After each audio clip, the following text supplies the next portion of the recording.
Hej! Witaj serdecznie na moim kanale Polka w Ameryce. Dzisiaj zabieram Was na spacer na Bushwick na Brooklynie. Jest to okolica pełna graffiti, pełna magazynów, taka bardzo industrialna. I tutaj będę Wam opowiadać na temat bycia nowojorczanką. Powiem Wam, kiedy czuję się jak nowojorczanka, czym się różnię teraz niż 7 lat temu, zanim przeprowadziłam się do Nowego Jorku i w ogóle jacy są nowojorczycy. Także dzisiaj skupiamy się stricte na Nowym Jorku i byciu nowojorczykiem, w moim wypadku nowojorczanką. Także zapraszam serdecznie na nowy odcinek Polki w Ameryce.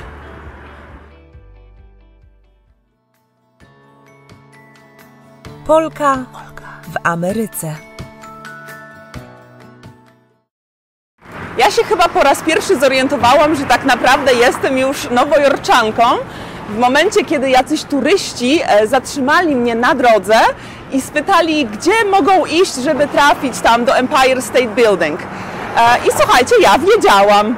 Od razu wiedziałam, nakierowałam i obecnie, kiedy widzę już ludzi, którzy stoją zagubieni z telefonem, szukając czegoś na mapie albo dosłownie z fizyczną mapą stoją, chociaż to się rzadko zdarza, ale jeśli widzę faktycznie takich zakłopotanych ludzi, to często zdarza mi się spytać, czy nie potrzebują pomocy, ponieważ czuję się już na tyle pewna w tym mieście, że wiem, jak się poruszać, nie muszę już patrzeć na Google Maps, zastanawiając się, jakie metro wziąć. Autobusy to jeszcze do końca nie są ogarnięte, bo są tu setki autobusów. Natomiast jeśli chodzi o metro, mamy 20 parę linii i mam już je w miarę ogarnięte, wiem, w co trzeba wsiąść, żeby odpowiednio dojechać. Mam też nowojorskie prawo jazdy. To jest świetne uczucie, powiem Wam, posiadać prawo jazdy w 2 krajach i być w stanie nauczyć się zasad poruszania się samochodem w 2 krajach. Jestem naprawdę bardzo dumna z tego, że zrobiłam sobie nowojorskie prawo jazdy. Zobaczcie w ogóle, jak wokół mnie jest faktycznie tak bardzo właśnie industrialnie, surowo, same ciężarówki właśnie. To jest, powiem Wam, ciekawa okolica. Jest też dużo tutaj hipsterskich knajpek i jest też dużo sklepów vintage'owych i generalnie takich second handów. Także dzisiaj też się na pewno przejdę na zakupy, zobaczę, co tutaj dobrego sprzedają.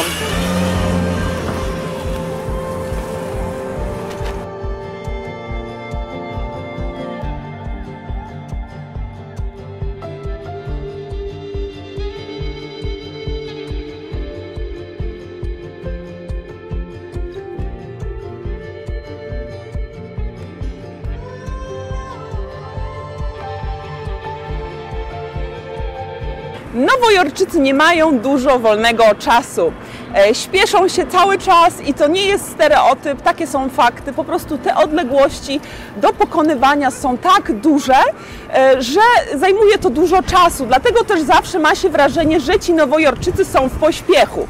A najprawdopodobniej są w pośpiechu dlatego, że metro im za późno dojechało i muszą szybko dojść tam do pracy czy na spotkanie. I faktycznie ja też zauważyłam u siebie, że mój chód przyspieszył, odkąd mieszkam w Nowym Jorku. Dodatkowo też zauważyłam, że nie umiem, ciężko mi spędzać czas bez słuchawek na uszach. A to dlatego, że jest tu po prostu bardzo głośno i ma się bardzo dużo stymulantów i nie każdemu odpowiadają te stymulanty. Ja nie lubię być tak stymulowana tyloma hałasami, taką kakofonią, dlatego wolę skupić się na swoich słuchawkach, włączyć sobie albo jakieś wiadomości, albo muzykę, albo podcast i po prostu chodzę sobie zawsze ze słuchawkami. Praktycznie każde moje zdjęcie na Instagramie to jest zawsze zdjęcie mnie w słuchawkach, gdzie coś opowiadam, czy coś pokazuję, to zawsze jestem w tych słuchawkach.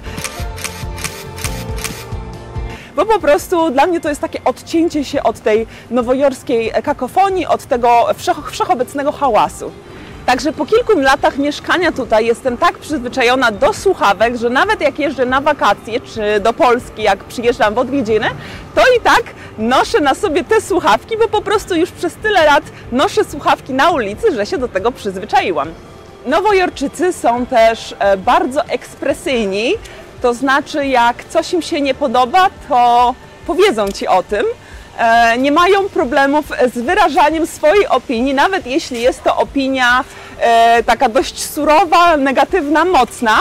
I zdarzyło mi się, nie powiem, kilka razy przekrzykiwać z kimś w gniewie na ulicy. I to jest normalne i to nie jest coś takiego, co jest przerażające. Ja rozumiem, że w Stanach Zjednoczonych generalnie broń jest łatwo dostępna, więc ludzie unikają jakichkolwiek sprzeczek. Natomiast tutaj w Nowym Jorku Nowojorczycy są tacy, że powiedzą, co myślą i nie boją się o to, że ktoś wyciągnie nagle broń, ponieważ jest zakaz noszenia broni w Nowym Jorku, w mieście.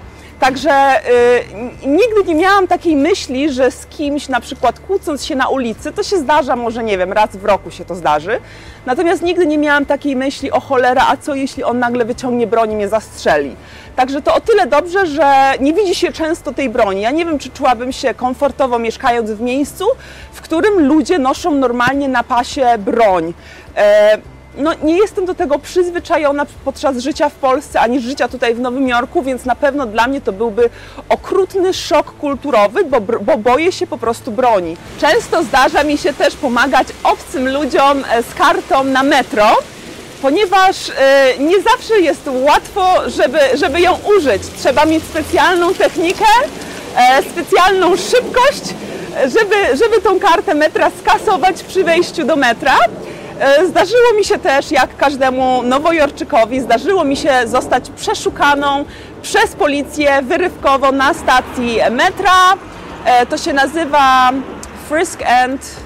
Czekajcie, zaraz sprawdzę, jak to się nazywa. Jest na to specjalna nazwa. I takie właśnie prawo policji do zatrzymania ludzi i przeszukiwania ich w poszukiwaniu właśnie jakichś narkotyków czy broni, to się nazywa Stop and Frisk. I oni, słuchajcie, chcą to teraz w ogóle wycofać to prawo, bo uważają, że jest to prawo bardzo rasistowskie, jako że olbrzymia większość osób, które były właśnie zawsze zatrzymywane przez policję i przeszukiwane, to są osoby czarnoskóre i latynosi. Także też mi się zdarzyło zostać przeszukaną po prostu przez policję i to jest takie dosyć normalne. Stany Zjednoczone to generalnie jest policyjne państwo, także no nie ma co tutaj zadzierać właśnie z wymiarem sprawiedliwości. Kolejna rzecz taka typowa dla Nowojorczyka, to jak już wiem, jak pomagać ludziom z tymi kartami od metra, to też wiem, jak uniknąć płacenia za metro. Są specjalne, słuchajcie, na to sposoby, żeby nie płacić za metro. I czasem zdarza mi się, jak jestem w pośpiechu, widzę, że moje metro nadjeżdża, to zdarza mi się tak właśnie, no nielegalnie, że tak powiem, przejść, dostać się na metro. Jedna jazda metrem, to taka ciekawostka, kosztuje 2,75 i można się przesiadać przez 90 minut właśnie na takiej jednej karcie metra. Przechodzenie na czerwonym świetle jest kolejną rzeczą, która charakteryzuje Nowojorczyków. Ja z początku nie chciałam tego robić, czekałam na to zielone światło, ale widziałam, że wszyscy przechodnie po prostu idą, nie zwracają uwagi na to, że jest czerwone światło dla przechodniów. I słuchajcie, moment, w którym stwierdziłam, że ja też będę jednak przechodzić przez tę ulicę na czerwonym, był momentem, kiedy policjant wyprzedził mnie. Ja czekałam na światłach na zielone światło, a on po prostu wyprzedził mnie, wyszedł przede mnie i przeszedł sobie na tym czerwonym świetle, więc ja stwierdziłam, ej no, policja tak robi? Nie ma bata, to ja też w takim razie tak robię.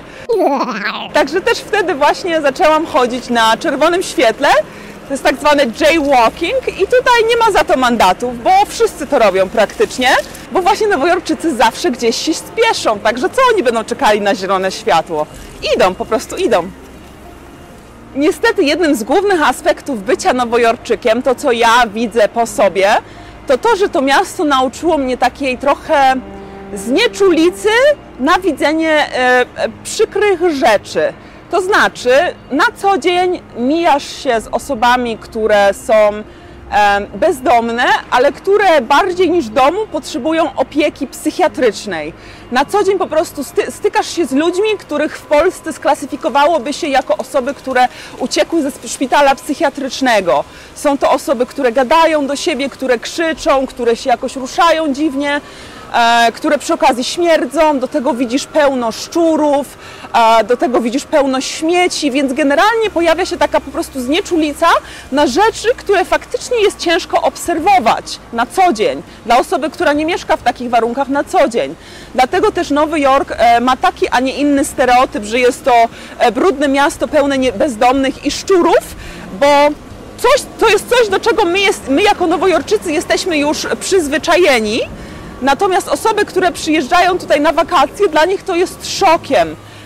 I to jest z jednej strony dobre, że ja już jestem do tego przyzwyczajona, bo w ten sposób mogę tutaj egzystować na co dzień, prawda?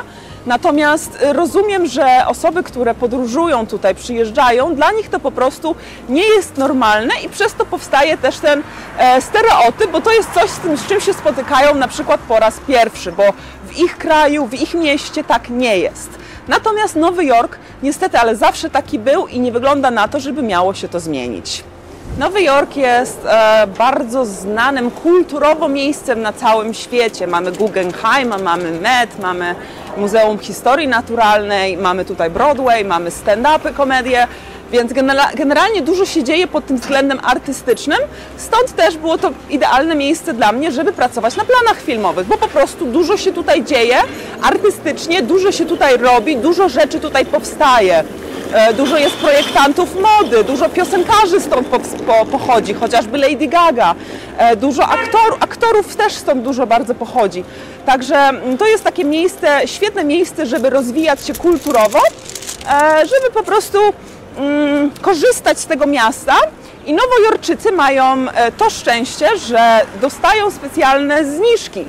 Więc bycie nowojorczykiem jest związane z tym, że wiesz na przykład, do jakiego muzea możesz pójść za darmo w jaki dzień, wiesz gdzie pójść, żeby zdobyć tańsze bilety na Broadway, wiesz na przykład, że ogród botaniczny na Bronxie jest otwarty dla nowojorczyków za darmo, tam powiedzmy w środę, wiesz kiedy do Met możesz się przejść też taniej, także to jest właśnie ten taki fajny aspekt bycia nowojorczykiem i posiadania tego nowojorskiego prawa jazdy, nowojorskiego dokumentu, że pozwala Ci to korzystać z tego zaplecza kulturowego, artystycznego Nowego Jorku, które jest tak cudowne i cenne. Nowy Jork, to czego mnie jeszcze nauczył, do czego nie byłam przyzwyczajona wcześniej z życia, czy to w Polsce, czy we Włoszech, to życie na małej przestrzeni, to raz, a dwa, życie bez pralki. Nowojorczycy po to, żeby żyć na tej żywej, wielokulturowej przestrzeni, jaką jest Nowy Jork, no po prostu godzą się na takie, a nie inne warunki życia, co też zostało trochę zachwiane przez pandemię, ponieważ bardzo dużo ludzi, jak tylko zaczęła się pandemia, wyprowadziło się z Nowego Jorku, wyprowadzili się do innych albo stanów, albo bardziej wyprowadzili się do po prostu miejsc w Nowym Jorku, gdzie jest więcej przestrzeni, bo jednak w mieście nie ma tyle tej przestrzeni dla ludzi. Mamy tu ponad 8 milionów ludzi, więc ciężko po prostu wszystkich zmieścić na tak pozornie dużej, ale de facto małej powierzchni. Słuchajcie, na sam koniec tego odcinka chciałam Wam opowiedzieć historię, jaka mi się przytrafiła w zeszłe wakacje. Też taka trochę jest, powiedzmy, nowojorska, bo nic takiego nie przytrafiło mi się nigdzie indziej, tylko w Nowym Jorku. Tak jak mówiłam, że są rzeczy, które widujemy, do których już jesteśmy de facto przyzwyczajeni, typu właśnie szczury czy bezdomni. Tak ja po raz pierwszy w ostatnie wakacje miałam do czynienia z ekshibicjonistą. I to jest taka jedna z moich ulubionych historii, przygód, jakie miałam. Mianowicie szłam parkiem w jedną stronę i z drugiej strony z naprzeciwka idzie babeczka. Taka mała latino w okularach przeciwsłonecznych, tak jak ja teraz. I wyobraźcie sobie, że za nią idzie czarnoskóry mężczyzna, który ma ptaszka na wierzchu i po prostu jedzie nim. I ja tak stanęłam, taka wżyta totalnie, z 15 metrów od nich i tak głośno krzyknęłam: "What the f***?" Babeczka tak stanęła, przestraszyła się, nie wiedziała, o co chodzi, odwraca się i jak zaczyna na niego jechać po hiszpańsku: "Coño, na, na, na, na, na, na", i jedzie na niego po hiszpańsku. Po czym ja też dołączyłam do niej i zaczęłam też krzyczeć na tego faceta. On się speszył, schował ptaka w spodnie i poszedł w drugą stronę. A my tak stanęłyśmy tak do siebie i takie dumne z siebie, że w ogóle go przegoniłyśmy. Dałyśmy sobie z łokcia, ponieważ COVID, nie można się dotykać, prawda? Także to było taka moja nowojorska przygoda. Ale tak de facto, jeśli chodzi o przydarzanie się takich rzeczy, jakichś niebezpiecznych, jakieś rabieże, gwałty, tego typu rzeczy, to na szczęście odpukać nic mi się jeszcze tutaj takiego nie przytrafiło.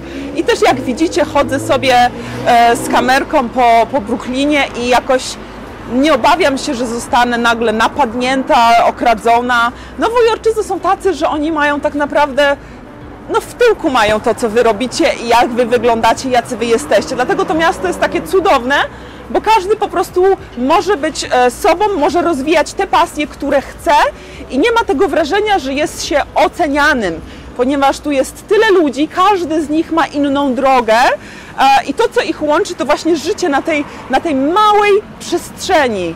To, co ich łączy, to właśnie żywotność tego miasta, to ta ciekawość do świata.